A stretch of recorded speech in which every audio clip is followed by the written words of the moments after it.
SIR এর শুনানি পর্বে ডেকে পাঠানো হয়েছে কাকলী ঘোষ দস্তিদার তার পরিবারকে। এসআইআর বিতর্কেই এবার পাল্টা প্রশ্ন তুললেন তৃণমূল সাংসদ কাকলী ঘোষ দস্তিদার।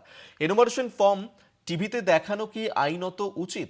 টিভিতে ফর্ম দেখিয়ে ৯০ বছরের বৃদ্ধাকে অপমান করা হয়েছে। ফর্ম জমার পর তা কমিশনের সম্পত্তি, ফর্ম জমা পড়ার পর চ্যানেলের সম্পত্তি নয়। আগে কমিশন দাবি করে সাংসদের অভিযোগ বিভ্রান্তিকর।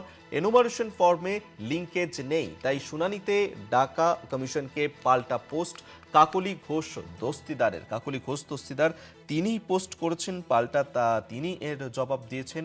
এবং যেখানে আপনারা জানেন যে এসআইআর এর শুনানি পর্বে কাকলী ঘোষ দস্তিদার আর তার পরিবার তাদেরকে ডেকে পাঠানো হয়েছে, আর তা নিয়েই প্রশ্ন তুলেছেন কাকলী ঘোষ দস্তিদার, সেই নিয়ে একটি পোস্টও করেছেন তিনি।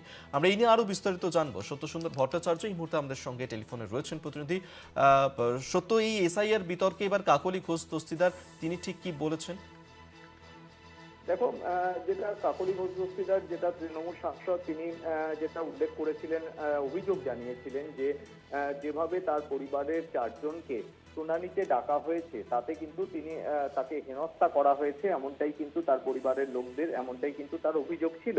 এবং তার পরিপ্রেক্ষিতে সিইও দপ্তরের তরফে যে এক্স হ্যান্ডেলে যে পোস্ট করা হয়েছে তাতে জানানো হয়েছে যে ২০০২ এর ভোটার তালিকার সঙ্গে ম্যাপিং না থাকার কারণেই তার পরিবারের ৪ সদস্যকে শুনানিতে ডাকা হয়েছে বলে সিইও দপ্তরের তরফে জানানো হয়েছে। এবং সেই কারণেই কিন্তু তার পরিবারের সদস্যদেরকে এই সেক্ষেত্রে হেনস্থার বিষয় নয়, যেভাবে সাধারণ আরো অন্যান্যদের ক্ষেত্রে এই ম্যাপিং এর বা তথ্যগত অসঙ্গতি থাকায় যেভাবে ডাকা হয়েছে শুনানিতে, সেই জন্যই তার পরিবারের সদস্যদের ডাকা হয়েছে, এমনটাই সিইও দপ্তরের তরফে এক্স হ্যান্ডেলে পোস্ট করে জানানো হয়েছে।